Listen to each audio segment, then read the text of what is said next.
ബേക്കൽ മഖാം ഉറൂസ് വെളിപ്പാട് അകലെയാണ്. വെളിപ്പാട് അകലെ എന്ന് പറഞ്ഞാൽ ജനുവരി 6 മുതൽ ആരംഭിക്കാനായി. അതെ, ഈ വർഷം മറ്റു വർഷങ്ങളിൽ വിഭിന്നമായി വലിയ പ്രചരണ പ്രവർത്തനങ്ങൾ. ഈ അടുത്ത് നടന്ന സൗഹാർദ്ദ ചായ എന്ന പഴയകാല ഉറൂസിന്റെ അനുഭവങ്ങൾ.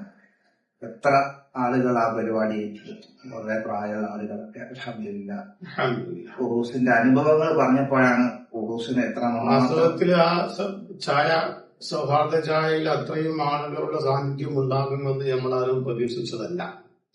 ആളുകൾ ഏറ്റെടുത്തു എന്നതിന്റെ ഒരു വലിയൊരു അടയാളമാണ്. അപ്പോ സൗഹാർദ്ദ ചായ വേദിയിൽ ഞങ്ങൾ പറഞ്ഞല്ലോ, ഞാൻ ഇവിടെ മുമ്പ് ഇവിടെ ഷെയറിനെ ഏൽക്കുന്നതിന് മുമ്പ് തന്നെ ഇവിടെ ഞാൻ വരാറുണ്ട് എന്നൊക്കെ. അപ്പൊ പഴയ അനുഭവങ്ങൾ എന്നെക്കാളും കൂടുതൽ നിങ്ങൾക്കും ഇവിടെ വന്നതിന് ശേഷമുള്ള അനുഭവങ്ങളൊക്കെ ഉറൂസിന്റെ ഉണ്ടാകുമ്പോ എങ്ങനെ ഏത് രീതിയിലാണ് നാട്ടുകാർ ഏറ്റെടുത്തത് ഒന്നും കൂടി ഞാൻ ബോധ്യപ്പെട്ടു. ബേക്കലം ഉറൂസ് എന്ന് പറയുമ്പോ വാസ്തവത്തില് മാലിക്കുദ്ദീനാർ ഉറൂസ് പോലെ, മഞ്ചേശ്വരം മുജാവർ ആയിരം ജമാഅത്തിന്റെ ഉറൂസ് പോലെ, നെല്ലിക്കുന്ന് ഉള്ളാൾ ഉറൂസ് പോലെ ഒരു കാലപ്പഴക്കമുള്ള വളരെ പ്രസിദ്ധമായ ഉറൂസാണ് വാസ്തവത്തിൽ ബേക്കലം ഉറൂസ്. ബേക്കലം ഉറൂസിന്റെ ഒരു പ്രത്യേകത 3 വർഷം കൂടുമ്പോഴോ 5 വർഷം കൂടുമ്പോഴോ ഉള്ള ഉറൂസ്. 5 വർഷത്തിൽ 10 വർഷത്തിൽ അങ്ങനെയല്ല. ബേക്കലം ഉറൂസ് വർഷാവർഷം ഏതൊക്കെ പ്രതിസന്ധികളുണ്ടെങ്കിലും എന്തൊക്കെ പ്രയാസങ്ങളുണ്ടെങ്കിലും ഉറൂസ് വർഷത്തിൽ മുടങ്ങാതെ നടത്തുക എന്നത് ബേക്കലുകാരുടെ ഒരു സ്വഭാവ രീതിയാണ്. ചില പ്രസംഗങ്ങളിലൊക്കെ പറയും പോലെ നാട്ടിലെ ഒരു മൂന്നാം പെരുന്നാൾ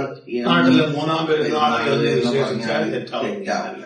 ആ നിലക്കാണ് ജനങ്ങൾ ബേക്കലും ഉറൂസിനെ ബേക്കലത്തുകാർ അതിനെ നെഞ്ചോട് ചേർത്ത്. ഞങ്ങളെ പ്രാർത്ഥനയിലൊക്കെ ഞാൻ കേൾക്കാറുണ്ട്, ഇതിനു വേണ്ടി മാത്രം വിസ എടുത്ത് ടിക്കറ്റ് എടുത്ത് നാട്ടിൽ വരുന്ന എത്രയോ പ്രവാസികളുണ്ട്. കാരണം അവര് നമ്മുടെ വാസ്തവത്തിൽ ബേക്കലും ഉറൂസിന്റെ ഡേറ്റ് കുറിക്കാന്ന് പറയാം. അതൊരു വലിയ ചടങ്ങാണ്, ഡേറ്റ് കുറിക്കുന്ന ചടങ്ങ്. അത് പ്രത്യേകിച്ച് മുൻകാലങ്ങളിൽ അതിന്റെ വലിയ പ്രാധാന്യത്തോടുകൂടെ ആയിരുന്നു ഡേറ്റ് കുറിക്കൽ പ്രത്യേകം അതെടുത്ത് പറയുകയും ചെയ്യും. ഖാദിമാര്, അന്നത്തെ ഖാദിയാർ ആരാണോ അവരെ വലിയ ആനയിച്ചു കൊണ്ടുവന്ന് വലിയ പ്രൗഢിയോടുകൂടെ അവരെ ഏറ്റുകൊണ്ടുവന്നിട്ടും അവരാണ് ഡേറ്റ് കുറിക്കുക.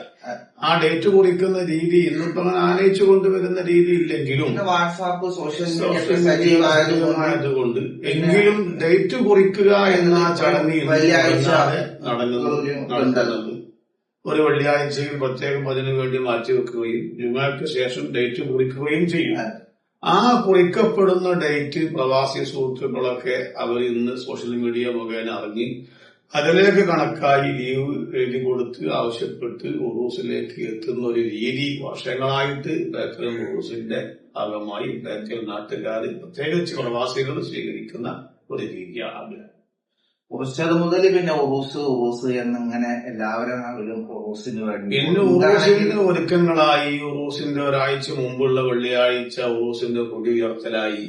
അതിന്റെ മുമ്പ് ഒരു പരിപാടി പോലും ഉറൂസിനോടനുബന്ധിച്ച് നിക്കാഹ് പോലും മക്കളെ നിക്കാഹ് ഉറൂസിന്റെ ഡേറ്റ് നേരത്തെ അറിയിച്ചിട്ട് ആ സമയങ്ങളിൽ ഒരു നിക്കാഹോ അല്ലെങ്കിൽ നിക്കാഹ് നടന്നാലും രാത്രിയിൽ ആളുകൾ കൂടുന്ന ഒരു പരിപാടി ഉറൂസിനെ ബാധിക്കുന്ന രീതിയിൽ എത്ര കണ്ട് നാട്ടുകാർ ആ ഉറൂസിന് പ്രാധാന്യം നൽകി ഏറ്റെടുക്കുന്നു എന്നതിന്റെ ഏറ്റവും വലിയ ഉദാഹരണം. അതെ, അതിന് ഉറൂസ് എന്ന് പറഞ്ഞ് പിന്നെ പ്രചരണങ്ങൾ അതിലേറെ നമ്മള് പറയേണ്ട ഒന്നാണ്. കമ്മിറ്റിക്ക് പുറമെ ഇവര് ഉറൂസിന് പ്രത്യേകം ഒരു കമ്മിറ്റി ആ പരിപാടിയെ എത്ര കണ്ട് ശോഭിപ്പിക്കാൻ പറ്റും, വളരെ കളറാക്കാൻ വേണ്ടി വർഷത്തോറും വെറൈറ്റി പ്രോഗ്രാമിലൂടെയാണല്ലോ ഉറൂസ് ഇങ്ങനെ നടന്നുകൊണ്ടിരിക്കുന്നത്.